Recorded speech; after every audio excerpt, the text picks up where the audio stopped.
Gusto ko lang maligo, tapos kumain na rin ako, loves. So, nakalimutan ko palang maglagay ng lotion ako. Ay ko lang ba, nun yung pinag-iisip ko, nakalimutan ko. Kaya importante pa naman maglagay ng lotion. So, ito yung lotion na gagamitin natin ngayon, loves. Loves. Nakalimutan ko na naman. Ano yung nakakalimutin ko sa inyo? Dapat hindi kalimutan maglagay ng lotion para naman maging maganda yung ating skin, di ba? Tapos meron pa, inuubo pa ako, loves. Kaya naman nakakainis talaga, loves, kapag meron kong sipon at ubo, hindi siya comfortable, baka uncomfortable pag may sakit ka, loves. Kaya naman yan,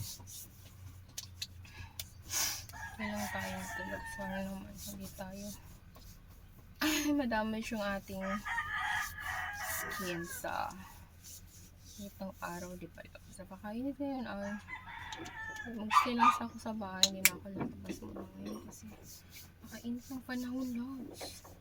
Ang init sa labas, nakainis. Init sa labas, loves. Kaya naman mag-stay lang tayo sa bahay, loves. So yan, lagyan na lang natin dito. Tapos dumating na yung bill ng tubig. Akala ko hindi na darating. Tapos yung due date niya. Kaya naman yung due date nito. Makita ko anong yung due date niya, loves.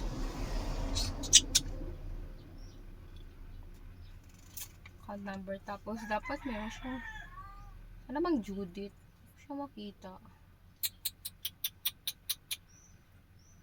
Ngayong 22 na due date? Ang bilis naman. 22 ng due date. Ano ba ito kayo? 19? Bilis naman mag-due date nila. Wala ko na pala itong bayaran agad kasi baka maabutan pa tayo ng due date.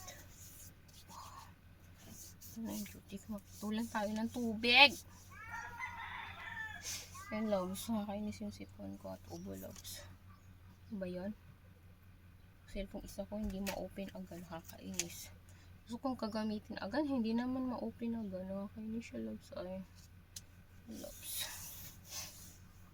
Na-remove na yung kulay ng kuko natin dito.